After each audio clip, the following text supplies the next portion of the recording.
Hello, beautiful people. The Commodores at the 11-yard line, looking at second down. You are looking live at the Saban Field at Bryant-Denny Stadium in Tuscaloosa, Alabama. Earlier this morning, we had a college game day. It was taking place in this area of Tuscaloosa, Alabama.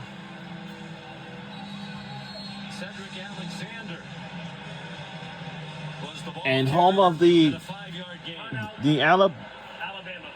It is their second. It will be 30 seconds.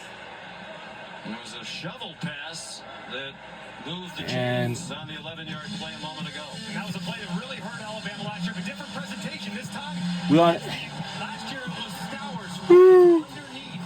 Bobby from the opposite side with threats to the outside of the other side of the triple option. But hey, today a little different. You see it here.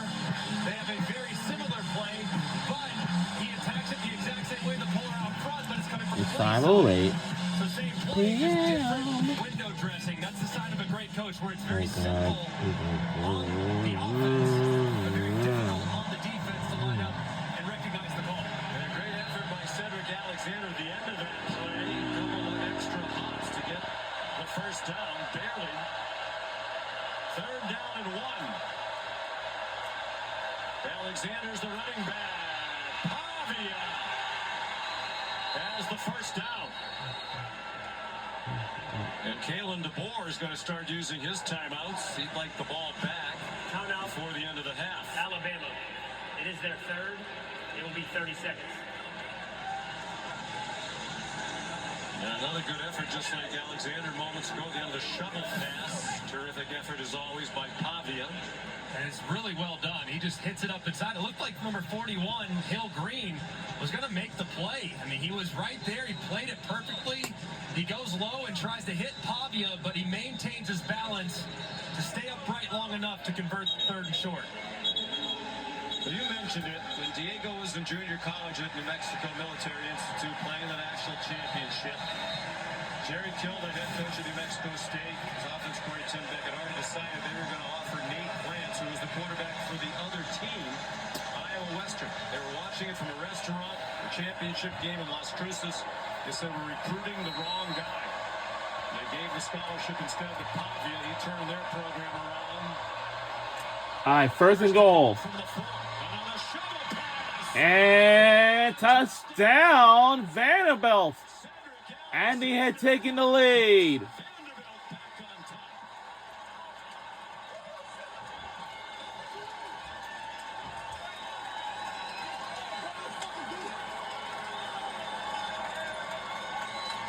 Wow. 1:33 remains in the second quarter before going to intermission at halftime. We know what to do at halftime. Switch on to the ESPN app to watch the live performance of the $1 Million Band. 9 total in this, their 6th game of the year. And good by Brock Taylor. And the point answer is good. Different side. You'll see Alexander work across and back, heading out to the right. The shovel passes there. It's so hard for LT Overton, number 22, to make that play. And Alexander finishes the run extremely well. And a moment ago on a critical 3rd and 10, same play going the other direction.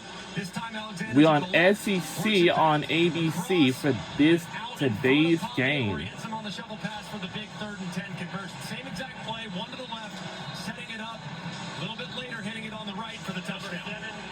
For Alabama. The last 2 years, they've run the shovel pass 4 times as Clark Lee against Alabama for a total of 79 yards. What an impressive offense. Our crowds in this stadium is so extremely packed because it's game day. I know for some students on this campus have eventually potentially been tailgating all day. Since this morning, actually, there was a college game day was held in this area.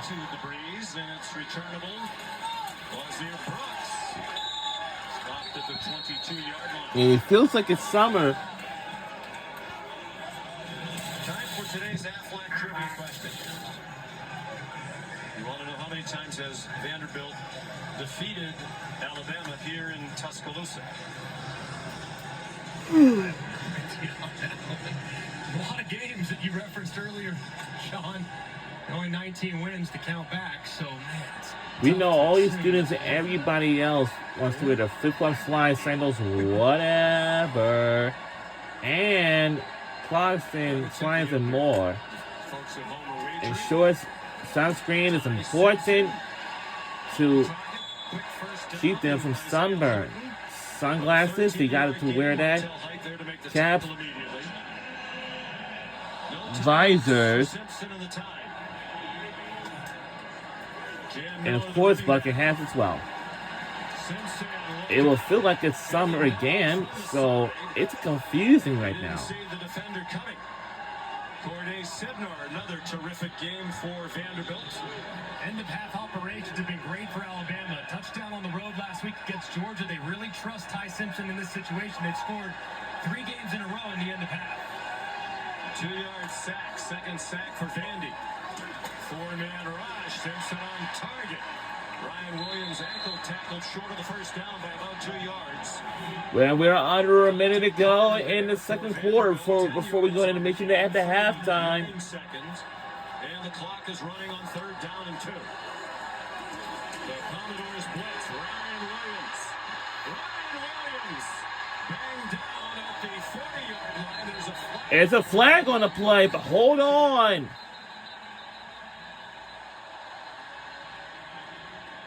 You wonder if this is for a targeting. It might be for the... Uh-oh. Personal foul. Targeting. Defense. Number 4. The previous play was under video review. Wow. Here's Height coming in, and does look like he tries to initiate contact. Remember, at that point, Ryan Williams is not defenseless, so the only way it could be targeting is if he initiates contact with the crown of the helmet. To me, it looked like the head was to the side, so probably not going to result in a targeting call. Yeah, I don't think so. Based on what you described, what's bringing Matt Austin, the crowd doing it on as they look at replays. What do you think, Matt?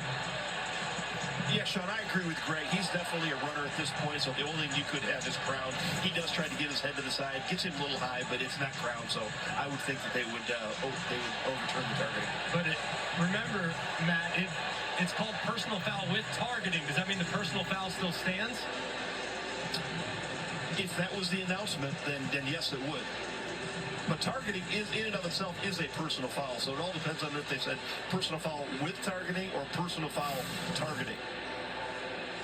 Here's a look at it again, and this would be a huge loss if Height has to leave the game. He's an outstanding corner. He's already had an interception today. He plays occasionally at wide receiver, and he's a punt returner. Here comes the verdict. After video review, there is no foul for targeting as both hits were evaluated. The clock will start on the signal. So no penalty. The ball is spotted at the end of the play, the 40-yard line. And bear in mind, Kalen DeBoer does not have a great kicking situation. He's upset about it, so is the crowd, but that's not targeting. As Matt and Greg fully explained. I think people just assume if it's helmet to helmet, that's target. That's not the case. You have defenseless, not defenseless. He was not defenseless there, meaning the only way is for him to lower the helmet and initiate contact with the crown of the helmet, the top of the helmet.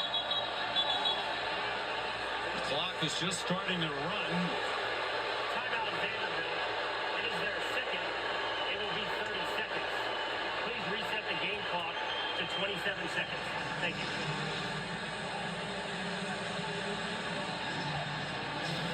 So during the timeout, we'll answer the Affleck trivia question. We want to know how many times has Vanderbilt defeated Alabama in Tuscaloosa? Once since 1984. The answer is once. Once in 1984. Vanderbilt team under George McIntyre, Coach Mack. They won 30-21.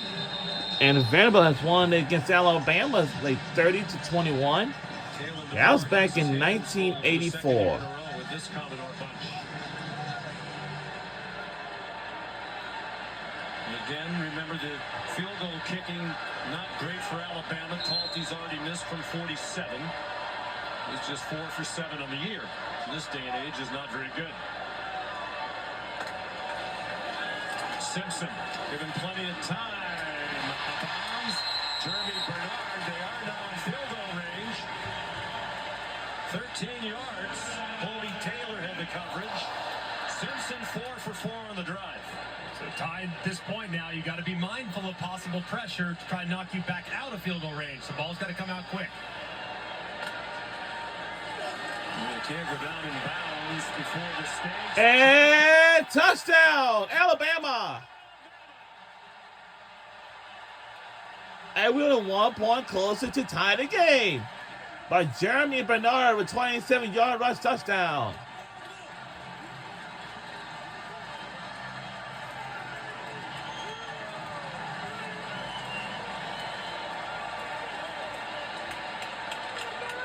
Simpson outstanding on the drive. Bernard a 27-yard touchdown catch. Kalen DeBoer deserves credit for using those timeouts to save some time for the offense. Here's Talty to tie it. And the PAT is good. And we're tied at 14. Simpson was 5 for 5. 17 seconds left to go in the And this is just next level quarterback play by Ty Simpson. in the second quarter before we go into intermission at halftime. Just enough. His eyes go right to him. See the safety drift in 2-3 yards inside. Gives you the green light to hit Bernard to the outside. That's a great job of Ty Simpson manipulating that safety, bringing him in just a touch to know he has Bernard down the sideline with a full head of steam. And it's perfectly thrown and accurate to allow Bernard that momentum to continue through the catch. Senior from Las Vegas. Played for Michigan State, Washington, and now Alabama. And he has his 5th touchdown catch of this season. He's had one in each of the last 4 games. Tie game in the final seconds of the half. And it'll be a touchback. Will be a touchback. You think he'll take a knee with only 1 timeout left? They like to be aggressive, and this guy is a swashbuckler to say the least. To see Diego Pavia running around for about 10 seconds and heaving an 80-yard bomb in the air. Nothing with him would surprise me, but it's a tremendous first half of football. Some mistakes and things cleaned up, and great 2-minute operation from Alabama to go into the halftime. Pavia lined up to take a knee, 11 of 16 for 88 yards, passing and a touchdown. Ran for 53 on 6 carries, but didn't have that big lost fumble, and they were driving already up 7-0. All right. So that'll do it. First half. Ty Simpson, 13 out of 18 for 188 and 2 touchdowns. So now we can go on the ESPN app with this. Season, first of his college career. And yup, halftime.